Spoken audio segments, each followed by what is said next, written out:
All right, team, welcome back. I know it's been a minute. So before we jump back in, I figure if we take a little trip down memory lane, remind ourselves of the absolutely wild saga you've all been writing. And let's just start with a punch right to the gut, shall we? A perfect reminder of the stakes and the family you've all built. Wilbur's words, "Until we meet again, my friends, my fam." Man, still gives me chills. So how did we get here? Well, your story's kind of broken down into these 5 big acts. We started with the conspiracy on the Selene coast, which led to the Blood Howler's curse. Then came that insane journey beyond death, which put you on the radar of the dragon and the company. And that leaves us with, well, our unfinished business.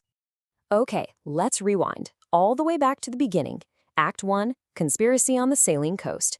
It's kind of funny, this all kicked off so simply, didn't it? A festival, some rigged turnip contests. You had no idea you were about to stumble face first into full-blown treason. And man, things just snowballed, didn't they? You arrive at the festival, and bam, there's a wolf attack, which you figure out was just a distraction for a murder.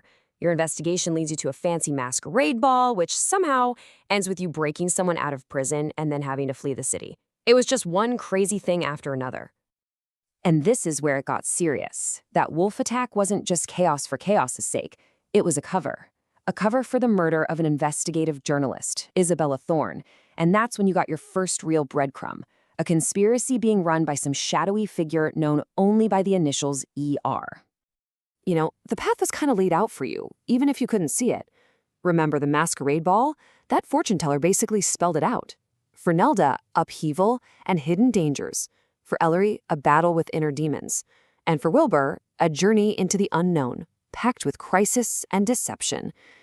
Yeah, sounds about right. So by the end of this whole first chapter, you weren't heroes. Not even close. You were fugitives, framed for a prison break that you definitely did. You were on the run, with a poisoned mayor in tow, being hunted by the very city you were trying to protect. And escaping the city, well, that just threw you out of the frying pan and straight into the fire.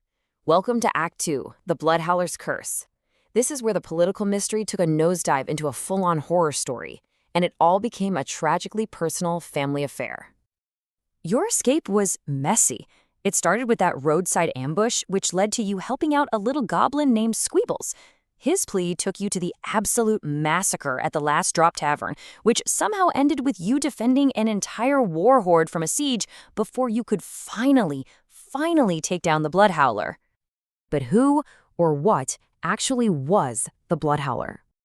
As you guys figured out, it wasn't a person. Not really. It was an ancient, nasty curse passed down through the years that literally consumes anyone who craves chaos. And the man wearing the curse at the time, he was just pure evil.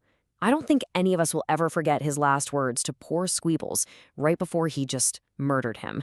"I'm gonna plant me a dumbass tree." Just brutal. And then, the twist that made it all so much worse. The horrifying truth.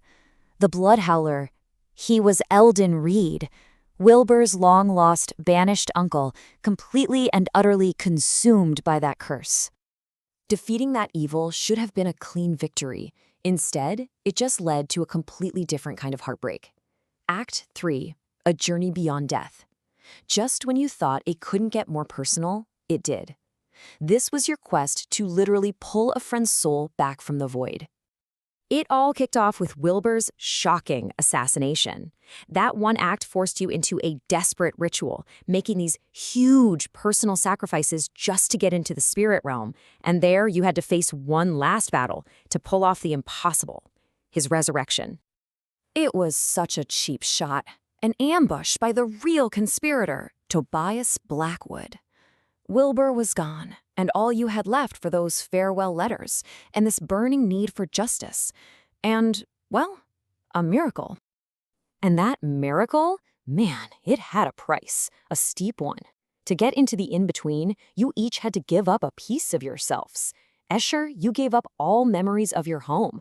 Kip, you lost every memory of your fiancée, Alana. Argan, you sacrificed the last memory you had of your mother. And Ellery, you lost the entire concept of Saiyan pride, a heavy, heavy toll. But it worked. Your sacrifice meant something. In that weird, misty plain, You fought the Blood Howler's ghost one last time. You shattered his spirit, broke the curse for good, and you dragged Wilbur, kicking and screaming, back to the world of the living. But bringing Wilbur back didn't end your problems. Oh no, it just pulled back the curtain on who was really in charge. Welcome to Act 4, The Dragon and the Company. With the local bad guys dealt with, a much bigger, much more powerful shadow fell over everything. This whole new mess kicked off when you met Argon, whose quest introduced you to the gold dragon, Kalor, which then led to your, let's call it a creative acquisition of a ship. That boat heist immediately put you on the wrong side of the Velvet Truffle Company and forced you right back to the Saline Coast as fugitives all over again. And let's be super clear here. These two are not separate problems. You've got Kalor the Dream Reaper on one side, this ancient, powerful dragon. And on the other, you have the Velvet Truffle Company, and they are working together. The VTC is using all of its money and power to help this dragon hatch his eggs. And just to make things more complicated, there's another secret moving in the shadows with you. The Pale Fang, a whole organization of assassins and correctors. And one of their agents, codenamed Smoke, is, well, he's sitting right here with you. Isn't that right, Asher? Which brings us to right now. To today, Act 5, our unfinished business. The board is set, all the pieces are moving, and every single debt you've racked up along the way is about to come due. And what a list it is. You've got the dragon eggs on Choco Island, you're actively being hunted by the entire Velvet Truffle Company. Escher, you have your next assassination target. Ellery, you've got that fight with Kale coming up. You've got Pusswain running for mayor against Ellery's dad. There's the whole mystery of the stars vanishing from the sky. And, oh yeah, Kip's fake marriage and his stolen inheritance. So, no pressure. So look. You've outsmarted master conspirators. You have literally conquered death itself. You stole a boat. The only question left is what happens when the world you saved finally decides to come and collect?